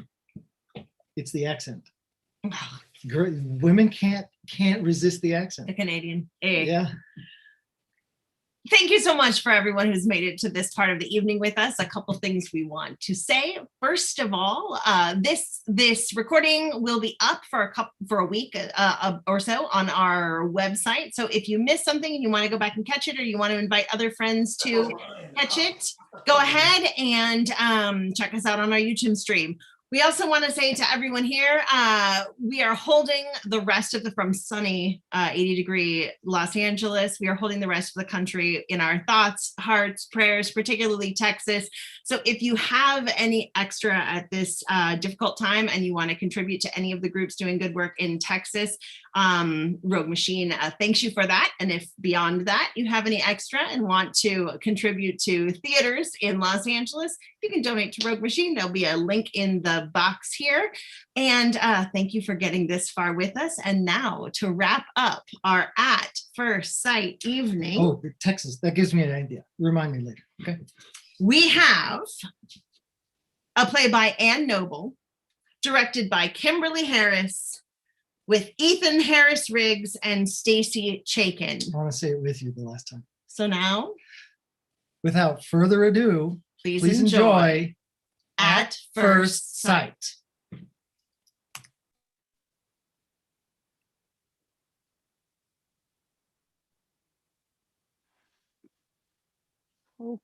Okay. Well, this is totally fucking banal. Ugh, don't be a dick, Gloria, don't be a dick. This shirt is ridiculous. It's like from some bargain basement. Don't be a snob, Gloria, don't be a snob. Oh, what are you doing? Pursuing your precious prince could potentially. This is fucking crazy. Oh, just... Holy shit. Where am I? Hello. Hi. Hi, I'm Jackson. Yeah, sup, yeah. What?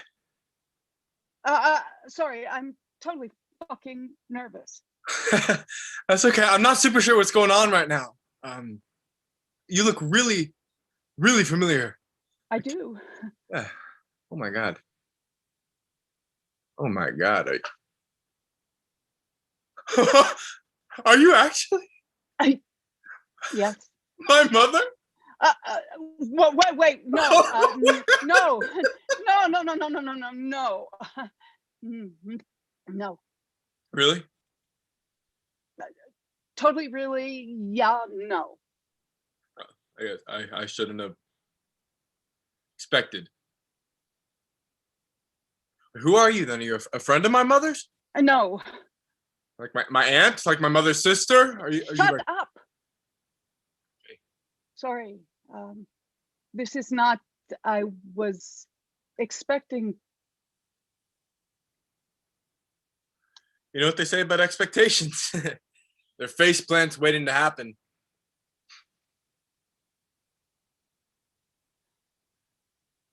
You okay? Yeah, it's just I wrote that. You did? Oh. Well, I mean, it's a riff off this saying from, but yeah, I gotta say that all the time. I just never knew where I got it from. Yeah, I know. It must be like a super influential person to get quoted like that. I mean, that's some like serious zeitgeistness that's going on over there. Oh, okay. This is Seriously, are you okay? Don't be a freak, Gloria. Don't be a freak. Gloria, you are totally my mother. You are my mother. I'm not. You are. I always knew her name was Gloria, and you're acting really weird, so that must mean it's you because you're acting really weird, and I know her name is Gloria. You are my mother. You are Gloria. I am not your fucking mother. I'm not. I am your creator.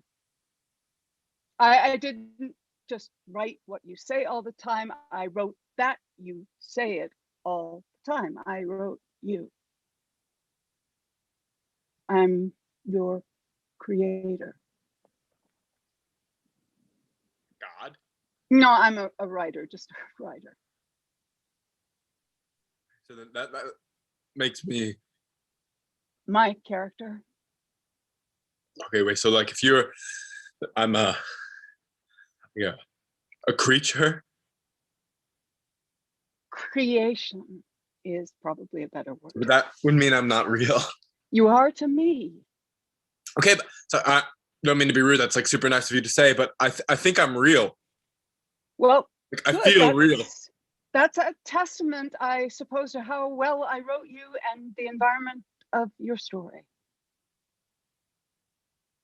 Oh, shit. Oh, fuck, this is not how this was supposed to go. How is it supposed to go, Gloria the Creator? Showing up to some strange virtual place telling me that you're not only my mother who I've been looking for my whole fucking life, but you're also not even real. Like, I'm not real. I don't even have a whole fucking life. Like, I'm just totally made up? Like a cartoon? Hey, I go to Fucking great cartoon? lengths to make all my characters three-dimensional. You have more characters than me. Oh, for crying out loud. So now not only am I not special, but I'm also... You are very special. You're very Oh, yeah, special. how? Because the other characters are two-dimensional? Okay. You need to calm the fuck down or shut the fuck up. Oh, one or the other, take your pick.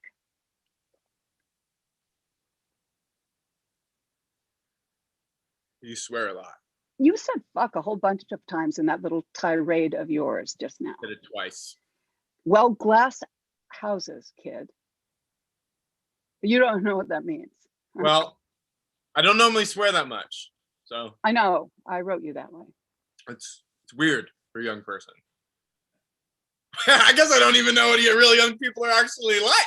So, Oh, look, Jackson, I seriously did not mean to just drop all this on you. First off, I thought there'd be some kind of mediary or guide or some kind, you know, like a welcome to your creativity realm person.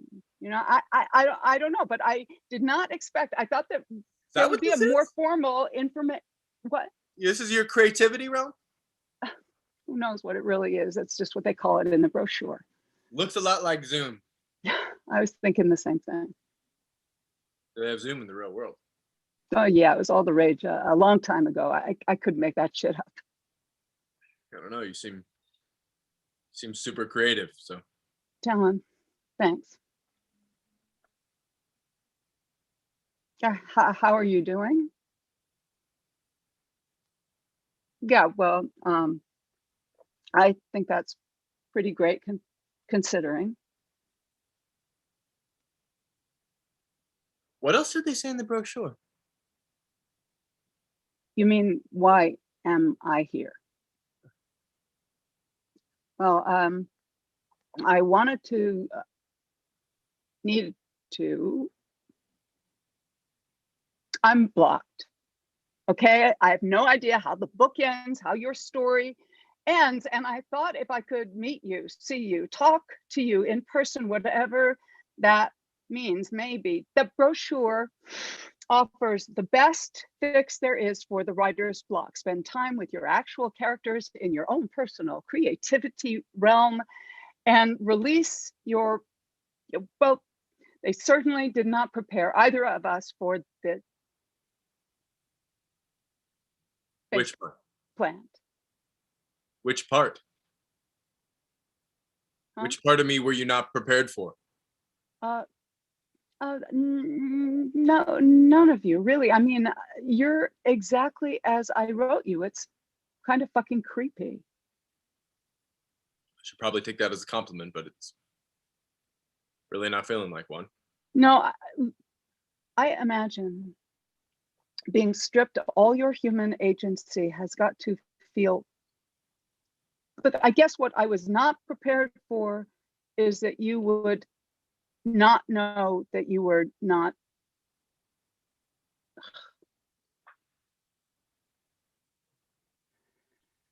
Well, I always kind of have had, I don't know. I've always kind of had this like feeling deep down, like way deep down, like, I don't know, like things are not,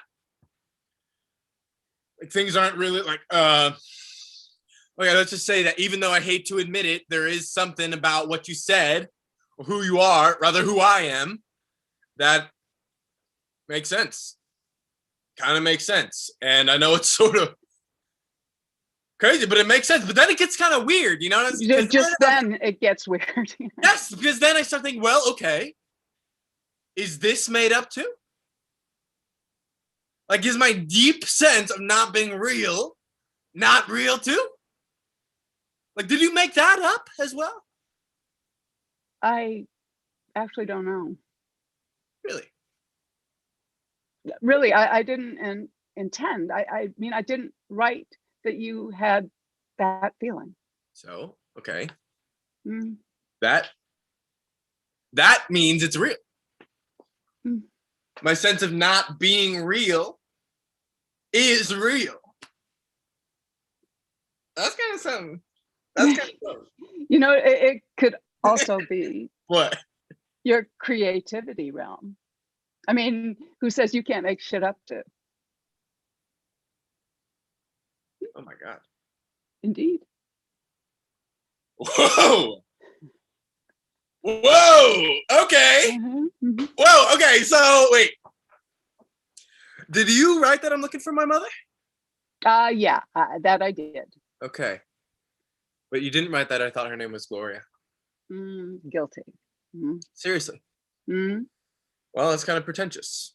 And author Gloria writes long lost mother Gloria. Oh, I have a student. A what? I write under another name. Gloria is my actual name. Okay. Part of you is not real too. Yeah, I guess so. What is your writing name? Oh no.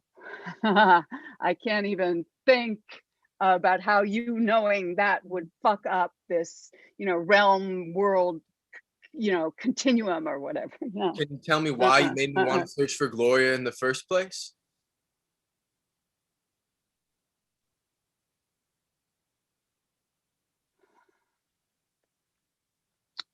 I had a kid a long time ago. I was young and not ready, and the guy was whatever, and so I gave him up, the kid, for adoption. And well, I decided that it should be closed, the adoption. I forgot to mention I was young and stupid, or maybe not. I don't know. Anyway, what that means is I have no way of searching for my child. He can find me, but I can't. His 18th birthday is when he can decide to find his birth mother, to find me. And I guess I always thought he would try. But his 18th birthday was, well, a really fucking long time ago. And let's just say no one has reached out. So I thought that, if I were to write about a young man who wanted to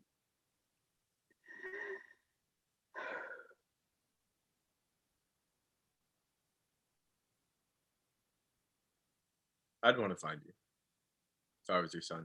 I fucking wrote you to do so. Okay, but you didn't write this moment. I feel that way in this moment. So that, I don't know what that means. Other than faceplant. Faceplant.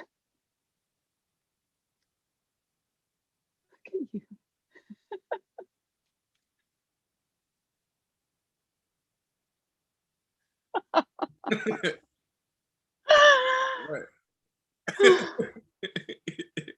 What? Oh. It looks like the brochure was right. I guess I have to go then. I don't know why, but I definitely have to go right now. Weird. It's good finally meeting you. Finally.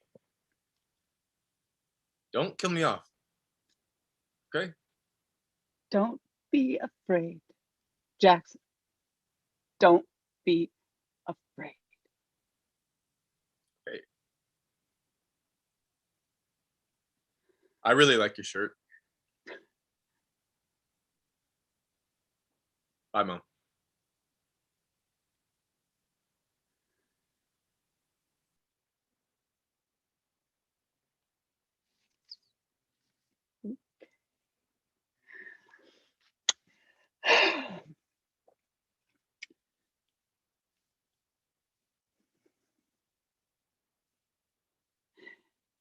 Chapter 23. Jackson awoke in a flash. Something had happened while he was sleeping. He wasn't sure exactly what it was, but he knew something now, something deep down that belonged to him and him alone.